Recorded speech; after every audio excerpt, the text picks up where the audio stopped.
Bien, bonjour, nous voici rendus au 19e Sentier de la Chine. Je suis très content parce que ça fait très longtemps qu'au Puce de Vanves, j'avais pas fait une belle chine, tout au moins un objet rare que l'on trouve pas tous les jours. J'ai acheté un arbre de Yonel de Lebovici, donc qui est une sculpture musicale. C'est comme ça que l'interprétait Lionel Lebovici, qui est une sculpture des années 70, que j'avais eu une première fois il y a des années et que j'avais dû vendre dans un moment de débine. Ça, c'est une pièce qui va rentrer directement au musée, qui sera pas forcément pour la location, mais qui en tous les cas, moi, me permet de faire avancer la collection et de retrouver une pièce qui, à mon sens, est importante. Lionel Lebovici, c'est un créateur des années 70 qui était indépendant et qui a fait beaucoup d'objets détournés. C'est-à-dire qu'il détournait des objets visuels en luminaire, en table de salle à manger, ou, enfin bon, il a fait beaucoup de luminaires. Donc c'est un créateur français qui pour moi est un type important, que l'on avait d'ailleurs rencontré il y a des années, parce qu'on avait retrouvé un luminaire satellite dans un débarras.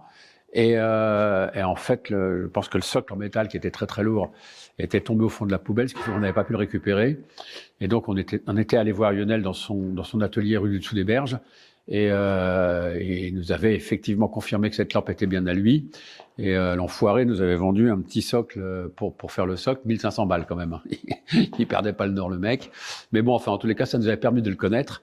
Et on a rencontré, suite à ça, son fils, il y a quelques années, et je raconterai une anecdote à un moment à ce sujet. Toujours des chines aux puces, parce que les puces, en fait, on s'aperçoit quand même que j'achète pas mal aux puces, et c'est assez récurrent. Il y a eu cette petite lampe, je ne sais pas de qui elle est, une lampe des années 70. Là, il y a une petite table. Alors, ça fait partie, ça, de la série des tables. Vous savez, je vous en ai parlé je me rappelle plus dans quel sentier de la Chine, des tables en bois massif. Donc, celle-ci, elle est faite avec un cep de vigne, ou pied cep de vigne, et plateau massif. Donc, ça fait partie du mobilier que j'achète pour des showrooms bien particuliers, assez luxueux en général. Et donc, ça complète la collection. Alors, elles sont toutes un peu différentes. En fait, elles fonctionnent les unes avec les autres lorsqu'on les assemble et lorsqu'on fait des petits salons. J'ai la chance de connaître Pascal Boer, qui est plasticien, designer, sculpteur, musicien, enfin bon, qui est un artiste assez complet et qui, à une période de sa vie, a créé une société qui s'appelle Thébon, qui éditait du mobilier. Et entre autres, ils ont édité des chaises de Villemotte. Donc les chaises sur lesquelles je suis assise et que vous voyez là. Donc cette chaise, elle doit dater de 1986 ou 87. Il y en a eu deux modèles. Il y a eu un modèle à 3 pieds et un modèle à 4 pieds, modèle sur lequel je suis assis. Je crois que le modèle à 4 pieds a dû être fait après celui à 3 pieds.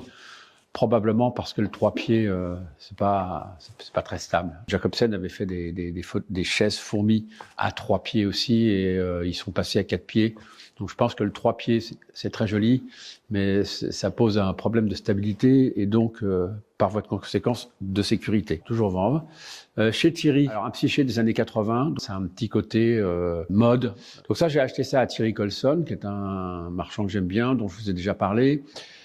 Qui aussi est sculpteur. Ensuite, à Vanves, j'avais acheté des fauteuils de harpe de Steiner dont je vous avais parlé.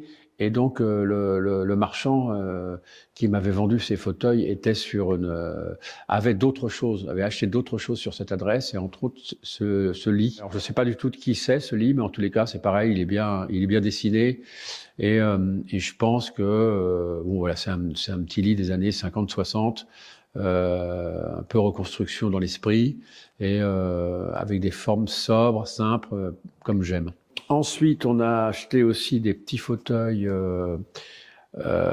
nordiques, qui à mon avis sont probablement des trucs de chez Ikea.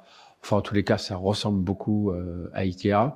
Alors ceux-là, ils sont quand même très beaux. Les accoudoirs sont un peu incurvés. Il y a une proportion qui est belle. C'est du lin, c'est très sobre. Donc voilà, ça c'est typique, le genre d'objet que j'aime avoir dans la collection XXO. J'ai acheté aussi ce porte-document, qui est un porte-document en plexi des années 70. C'est pas grand-chose, mais ça ne mange pas de pain d'avoir ce genre d'objet. Ah oui, j'ai aussi acheté un lampadaire. Ça c'est pareil, ça fait peut-être 1 an que je l'ai acheté celui-là. Il y avait une prise à changer, mais donc on a des fois des surprises. Ah tiens, ce luminaire, c'est vrai, je l'avais acheté il y a 1 an ou 1 an et demi au Puce de Saint-Ouen. Ah bah je suis content de voir qu'il est là, qu'on l'a pas perdu, qu'on va pouvoir le louer. Donc voilà, merci Mourad pour nous l'avoir enfin réparé.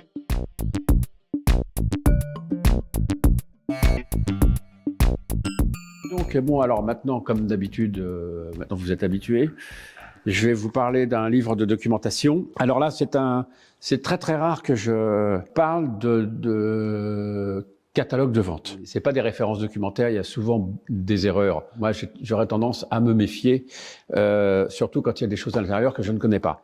Mais il y a quand même des exceptions. Évidemment, par exemple, donc le regard d'Alan. Le regard d'Alan, donc c'était une vente, la vente de la collection du grand Alan. Donc Alan, qui est le marchand qui avait monté la galerie 1950, qui est l'un des marchands à avoir travaillé sur les années 50 françaises, le premier. C'est par lui qu'on redécouvre Charlotte Perriand, on redécouvre Alexandre Noll, on redécouvre Mouille, enfin tous les grands créateurs des années 50 vont être remis au goût du jour par Alan et sa femme Christine Connor. Bon, évidemment, il n'y a pas que lui. Il y avait aussi des Jousse, les Lafanour, les Touche à l'homme, sans qui ce marché n'aurait pas pu non plus se faire. Mais en tous les cas, l'intérêt du regard d'Alan, ça ne parle pas que des années 50, 60. C'est-à-dire que il y a un vrai panorama sur le XXe siècle. À savoir qu'il y a aussi sa collection de meubles qu'il avait des années 60, comme les meubles de Nicolas, par exemple. Mais il y a aussi des choses plus contemporaines. Il y a les Bovici. C'est de la documentation riche et importante, parce que c'est une collection représentée par une personne qui a passé une partie de sa vie à ça. Voilà. Mais écoutez, j'espère vous avoir intéressé une fois de plus. Et je vous dis à la prochaine fois. Au revoir.